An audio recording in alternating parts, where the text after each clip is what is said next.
নমস্কার, সবাইকে স্বাগত জানাই টিআর যোদ্ধা ইউটিউব চ্যানেলে। তো আজকে আমরা ডিসকাশন করতে যাবো হচ্ছে জেআরবিটি 2 এক্সামের জন্য পলিটির যে নেক্সট চ্যাপ্টার সেটা হচ্ছে supreme and high court. Supreme court এবং হাইকোর্টের যে পলিটির চ্যাপ্টার এটা আমরা আজকে ডিসকাশন করব।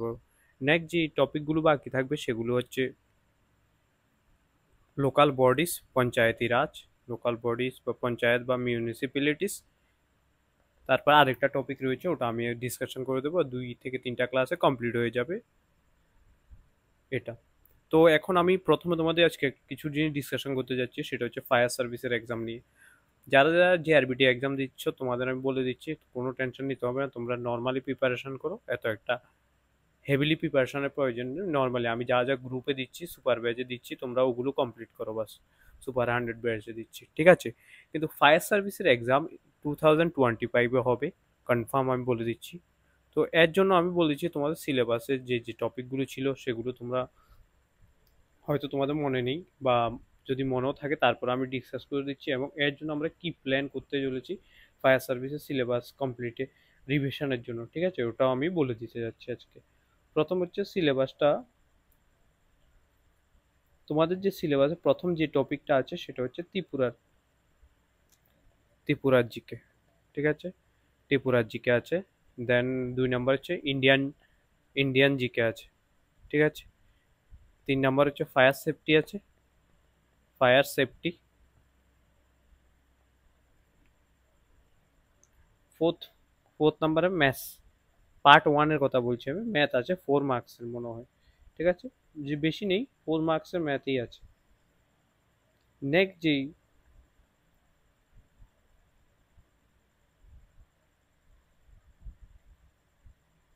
ওয়েট এ মিনিট, নেক্সট যে টপিকগুলো আছে সেগুলো হচ্ছে, এখানে আছে 10 মার্কসের, এখানে আছে 7 মার্কসের, এখানে আছে মেবি 5 মার্কস, ঠিক আছে, আর এটা 4 মার্কস। ইংলিশ আছে, ইংলিশ আছে হচ্ছে 15 মার্কসের, প্লাস 5 মার্কসের রিডিং কম্প্রিহেনশন আছে। তো রিডিং কম্প্রিহেনশনের জন্য আমি এখন থেকে নেক্সট ক্লাস থেকে রিডিং কম্প্রিহেনশন একটা করে অ্যাড করবো ইংলিশের, ঠিক আছে। তারপরে হচ্ছে 6 কারেন্ট অ্যাফেয়ার আছে, সিয়া আছে। তারপরে হচ্ছে গেমস অ্যান্ড স্পোর্ট আছে, sports and games, games and sport, এটা আছে, ঠিক আছে। এই হচ্ছে তোমাদের সিলেবাস, মোটামুটি সিলেবাস এগুলো। তো এখন সিলেবাস আমরা কমপ্লিট করার জন্য কি কি করব, এখন আমরা প্রথমে হার্ড টপিক কি, তোমাদের সবচেয়ে হার্ড টপিক লাগবে যেটা হচ্ছে ইংলিশ। ইংলিশটাকে আমরা ট্যাকেল করব প্রথমে, আর সাথে আমি আমি বলে দিচ্ছি ইংলিশে যে যে টপিকগুলো করব সেটা হচ্ছে ভোকাবুলারি। আমি আজকে তোমাদের প্রিভিয়াসলি 200 কোশ্চেনের একটা ভোকাবুলারি দিয়েছি লিস্ট, আজকে আবার আমি 150 থেকে 200 কোশ্চেনের একটা পিডিএফ দিয়েছি, ঠিক আছে, তোমরা পেয়ে গেছো পিডিএফটা। নেক্সট আমি যেটা করব, টিপিএসসিতে প্রিভিয়াস ইয়ারে যত কোশ্চেন এসেছে, A to Z যত কোশ্চেন এসেছে সবগুলো কোশ্চেনেরই আমি প্রপার, সবগুলো কোশ্চেনের আমি সিনোনিম অ্যান্টোনিমস করে ভোকাবুলারি দিয়ে দেবো, ঠিক আছে, প্রিভিয়াস ইয়ারে। এটা এই পিডিএফটা আমি দিয়েছি তোমাদের 1 উইক টার্গেট, নেক্সট দিয়ে দেবো। দেন আমি আর্টিকেল প্রিপোজিশন করাবো, আর্টিকেল করাবো, ফোর্থ প্রিপোজিশন করাবো। এগুলো সবগুলো ইউটিউবই হবে এখন থেকে, এক একটা লেকচার, এগুলো এক একটা লেকচারই কমপ্লিট হবে সবগুলো, ঠিক আছে। দেন 5th নাম্বার আমি টেন্স করাবো, টেন্স। তারপর হচ্ছে নাউন করাবো, যেখানে এরর বেস কোশ্চেন আসতে পারে। অ্যান্ড 7 নাম্বার হচ্ছে অ্যারেঞ্জমেন্ট করাবো, কিছু সেন্টেন্স কিভাবে অ্যারেঞ্জ করবে এগুলো অ্যারেঞ্জমেন্টগুলো করে দেবো, ঠিক আছে। নেক্সট হচ্ছে আইডেন্টিফিকেশন, আইডেন্টিফিকেশন করিয়ে দেবো, কিভাবে তুমি আইডেন্টিফিকেশন করবে কোনো একটা জিনিসকে, ঠিক আছে। অ্যান্ড 9 নম্বর যেটা হচ্ছে সেটা হচ্ছে আমি সাবজেক্ট বা এগ্রিমেন্ট, এই চ্যাপ্টারটা করাবো, ঠিক আছে। এগুলো ইম্পর্টেন্ট সবচেয়ে, এগুলো থেকে কোশ্চেন আসবে, মনে রাখবে তোমরা, ঠিক আছে। এটা হচ্ছে ইংলিশের জন্য, এই টপিকগুলো আমি করিয়ে দেবো। নেক্সট হচ্ছে দেখো, আরেকটা হচ্ছে ইংলিশ হয়ে গেছে, সাথে আমরা জিকে, ইন্ডিয়ান জিকে করাবো। ত্রিপুরা জিকে আমি রিভিশন শুরু করেছিলাম, একটা কাজ করছি, আমি প্রথমে ত্রিপুরার জিকেই শেষ করে দিচ্ছি, ঠিক আছে। ত্রিপুরার জিকে আমি ও একটা ক্লাসে, কমপ্লিট একটা ক্লাসে আমি ডিসকাশন করে দেবো। এই মান্থে আমি ত্রিপুরা জিকে প্রথম করাতে চাইছিলাম না, এই কারণে, কারণ আমি টিপিএসসির যত কোশ্চেন আছে ওগুলোও করাবো ভেবেছিলাম ত্রিপুরা জিকে, যেটা এই মান্থে হবে না, অগাস্ট মান্থে হবে না, আমার পার্সোনাল কিছু কারণের জন্য। কারণ আমি 15 ডেজ লেকচার আসবে, কিন্তু প্রপার টাইম দেওয়াতে একটু প্রবলেম হতে পারে, ঠিক আছে। তো তো আমি তাই ভাবছিলাম যে ইন্ডিয়ান জিকেটা করিয়ে দেবো, ইন্ডিয়ান জিকেটা আমি ভাবছিলাম।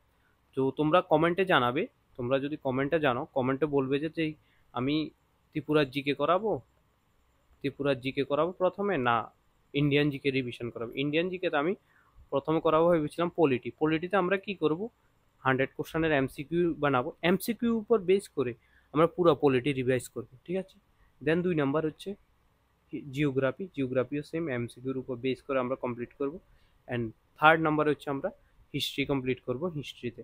দেন আমরা কিছু স্ট্যাটিক জিকের পার্ট করব। স্ট্যাটিক জিকের পার্ট কেমন পার্ট আসবে আমি বলে দেবো তোমাদের, কি কি টপিকগুলো, যেমন স্কিম আসতে পারে, স্কিম, রিসার্চ ইনস্টিটিউশন, এগুলো আমি সবগুলো করব। ট্রেনিং সেন্টার ভেন্টার কোথায় কি আছে, তারপর প্যারামিলিটারি ফোর্স, এক্সারসাইজ, এগুলো আমি কমপ্লিট করে দেবো ভেবেছিলাম।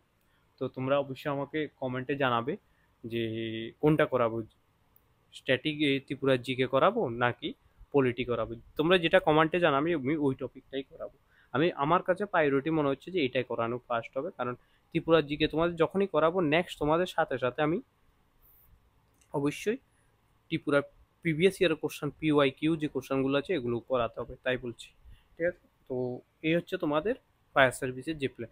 তো আমাদের এখন কি হলো যে অগাস্ট মাসে যদি আমাদের এটা শেষ হয়ে যায়, ইংলিশটা শেষ হয়ে যায়, আর তারপর আমরা ম্যাথটা নিয়ে নিয়ে নেবো। ম্যাথ 2 থেকে 3টা ক্লাসে 2-3টা টপিক করে কমপ্লিট করে দেবো সিমিলারলি, ঠিক আছে।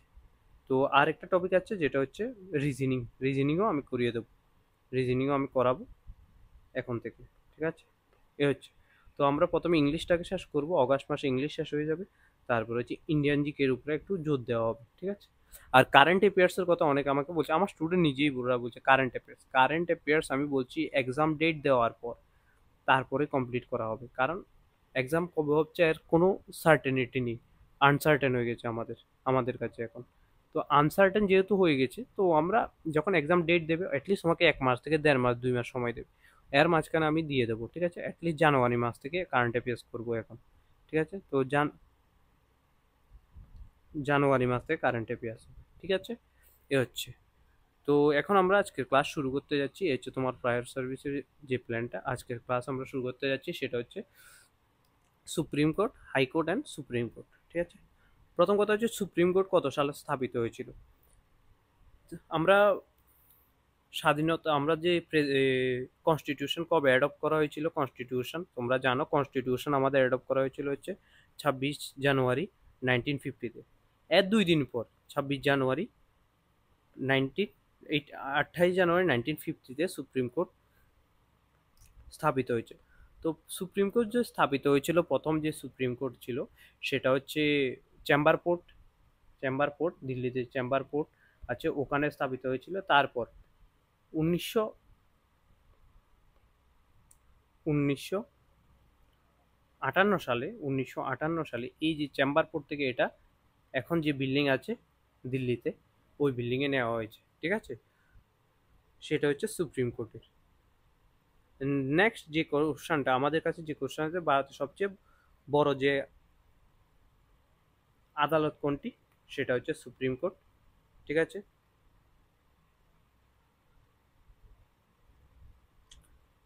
এটা হচ্ছে তোমাদের হচ্ছে প্রথম সবচেয়ে বড় আদালত কি হবে, সুপ্রিম কোর্ট। এখন হচ্ছে আদালতের সিস্টেমটা কি,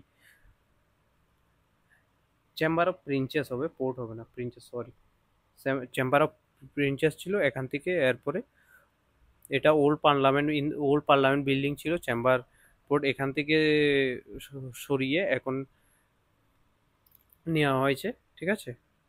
তারপরে হচ্ছে সুপ্রিম কোর্ট। এখন কলেজিয়াম সিস্টেমটা আমাদের কেমন হয় দেখো, এ হচ্ছে সুপ্রিম কোর্ট সবচেয়ে বড় কোর্ট, তারপরে হচ্ছে হাইকোর্ট, তারপর হচ্ছে ডিস্ট্রিক্ট কোর্ট, ঠিক আছে। মনে রাখবে এটা ডিস্ট্রিক্ট কোর্ট, সাবঅর্ডিনেট কোর্ট বলা হয় এটাকে, ঠিক আছে। এটা হচ্ছে কলেজিয়াল সিস্টেম। সুপ্রিম কোর্ট সবচেয়ে বড়, হাইকোর্ট টপে আছে, এটা হচ্ছে ডিস্ট্রিক্ট লেভেলে আছে, ঠিক আছে। এটা হচ্ছে, আর যদি বলে স্টেটে টপ হচ্ছে হাইকোর্ট, স্টেটে টপ, ঠিক আছে। এটা মনে রাখবে তোমরা হচ্ছে কোশ্চেনটা, ঠিক আছে। এ হচ্ছে কোশ্চেন নাম্বার 1, সবচেয়ে বড় আদালত। এখন হচ্ছে কোন আর্টিকেল, ইন্ডিয়ান কনস্টিটিউশনে কোন আর্টিকেল, আর্টিকেল নাম্বার 124 বলেছে হচ্ছে সুপ্রিম কোর্ট, 214 বলেছে হচ্ছে হাইকোর্টের কথা, ঠিক আছে, মনে রাখবে এটা। 124 কার কথা বলেছে, সুপ্রিম কোর্ট। এখন প্রেসিডেন্ট কত নাম্বার আর্টিকেলের কথা বলেছে, যে একটা স্টেটে প্রেসিডেন্ট হবে, প্রেসিডেন্টের 52, তারপরে হচ্ছে ইউনিফর্ম সিভিল কোড কত নাম্বার আর্টিকেল কত, ডিপিএসপির আর্টিকেল নাম্বার 44। আমি যে যে আর্টিকেল বলছি এগুলো তোমরা মুখস্থ করে নিয়ে সাথে, ঠিক আছে। আর ইমপিচমেন্ট, প্রেসিডেন্টের যে ইমপিচমেন্ট হবে এটা কত নাম্বার আর্টিকেলও বলেছে, 60 নাম্বার আর্টিকেলও বলেছে, 61 নাম্বার আর্টিকেলও বলেছে, ঠিক আছে, এটা মনে রাখবে। তারপরে হচ্ছে যে কনস্টিটিউশনের যে রিটস, তুমি হাই সুপ্রিম কোর্টে যেতে পারবে, রিটস তোমার যে কনস্টিটিউশন ভায়োলেট ওইটা কত নাম্বার আর্টিকেল হচ্ছে ফান্ডামেন্টাল রাইটসে। তারপরে সেটা হচ্ছে 32 নাম্বার। ফান্ডামেন্টাল রাইটস কোথায় থেকে নেওয়া হয়েছে, ইউএসএ থেকে নেওয়া হয়েছে, কোনটা, বিলস বিল অফ রাইট এমন কিছু থেকে নেওয়া হয়েছে, ঠিক আছে, ফান্ডামেন্টাল রাইট, ঠিক আছে। এই হচ্ছে তোমাদের ডিসকাশন। এভাবেই সেম পলিটির কোশ্চেন ডিসকাশন হবে, তুমি যদি চাও এভাবে ডিসকাশন হয় তাহলে তোমরা কমেন্টে জানাবো, আমি পলিটিক কোশ্চেন রেডি করে তোমাদের বলে দেবো যে এত তারিখ তোমাদের ভিডিও আসবে, ঠিক আছে। নেক্সট হচ্ছে সুপ্রিম কোর্ট কোথায় অবস্থিত, আমি বলেছি দিল্লিতে অবস্থিত, ফার্স্ট দিল্লিতে অবস্থিত। তো সুপ্রিম কোর্ট কত সালে গঠিত হয়েছিল, 28 জানুয়ারি 1950-তে হয়েছিল, আর এখনের যে বিল্ডিংটা আছে 1958-এ এটা স্থাপিত হয়েছে, ঠিক আছে। তো কলকাতাতে প্রথম ফার্স্ট কোর্ট, ভারতের যে কোর্ট কলকাতাতে স্থাপিত হয়েছিল, ঠিক আছে। সুপ্রিম কোর্টে বিচারপতি কে নিয়োগ করে, আমি কালকেও বলেছিলাম রাষ্ট্রপতি। রাষ্ট্রপতি হচ্ছে সুপ্রিম কোর্টের যে বিচারপতি আছে ওকে নিয়োগ করে। নেক্সট হচ্ছে সুপ্রিম কোর্টের যে বিচারপতি আছে এ হচ্ছে চিফ জাস্টিস। এখন বলা হচ্ছে সুপ্রিম কোর্টের প্রধান বিচারপতির নাম কি, chief justice of India, B R Gavai Bhushan,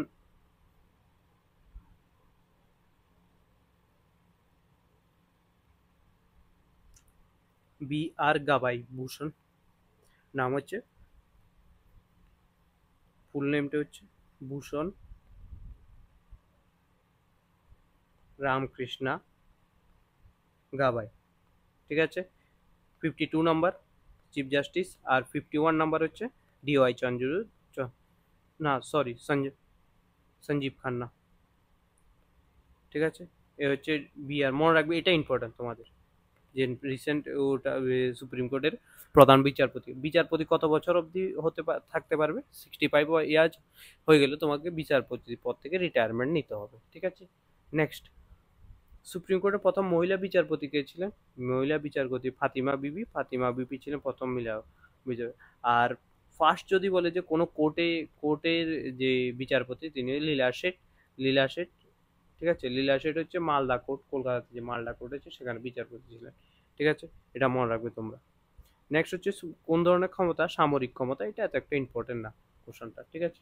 next, supreme কোর্টের অপসারণ কিভাবে হয়, সাপোজ ধরো সুপ্রিম কোর্ট আছে, ঠিক আছে, সুপ্রিম কোর্টের নিয়োগ কিভাবে হয়, সাপোজ ধরো এ হচ্ছে সুপ্রিম কোর্টে কে আছে, 34 33+1 34 জাজেস, একজন হচ্ছে চিফ জাস্টিস, ওইটা বলে দিচ্ছি তোমার ভালো। সুপ্রিম কোর্ট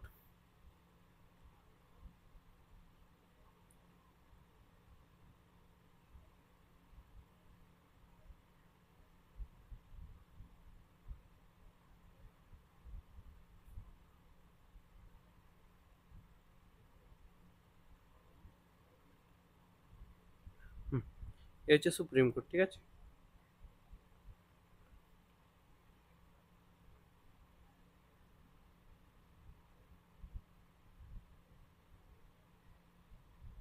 সুপ্রিম কোর্টে কে থাকবেন, chief justice of India. Chief justice of ইন্ডিয়াকে কে নিয়োগ করেন,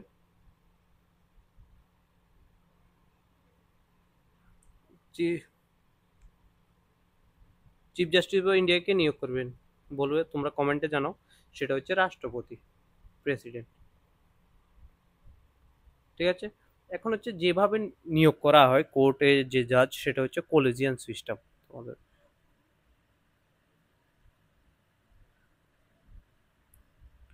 কলেজিয়াম সিস্টেম। তো কলেজিয়াম সিস্টেমেই যে নিয়োগ অ্যাপয়েন্টমেন্ট আর ট্রান্সফার এটা করে হচ্ছে কোর্টে। টোটাল সুপ্রিম কোর্টের জাজের সংখ্যা হচ্ছে 34, ঠিক আছে। একজন চিফ জাস্টিস, 33 জন হচ্ছে টোটাল জাজ, ঠিক আছে, কলেজিয়াম সিস্টেম, মনে রাখবে এটা, ঠিক আছে। তো এবার কলেজিয়াম সিস্টেম হলো, এবার সাপোজ ধরো কোনো জাজকে তোমাকে চেঞ্জ করতে হবে, কি করবে, অবশ্যই জাজকে ইমপিচমেন্ট হবে সংসদে, যে রাজ্যসভা লোকসভা সংসদের মাধ্যমে ইমপিচমেন্ট হবে, তারপর গিয়ে তুমি এটাকে পদত্যাগ করাতে পারবে হচ্ছে সুপ্রিম কোর্টের জাজ। ঠিক আছে, এটা হচ্ছে মনে রাখতে হবে তোমাদের। নেক্সট হচ্ছে সাপোজ ধরো বলে দিলাম তোমাদের নিয়োগ সংক্রান্ত কি কলেজিয়াম ব্যবস্থা। তারপর হচ্ছে সুপ্রিম কোর্টের মৌলিক অধিকার রক্ষা।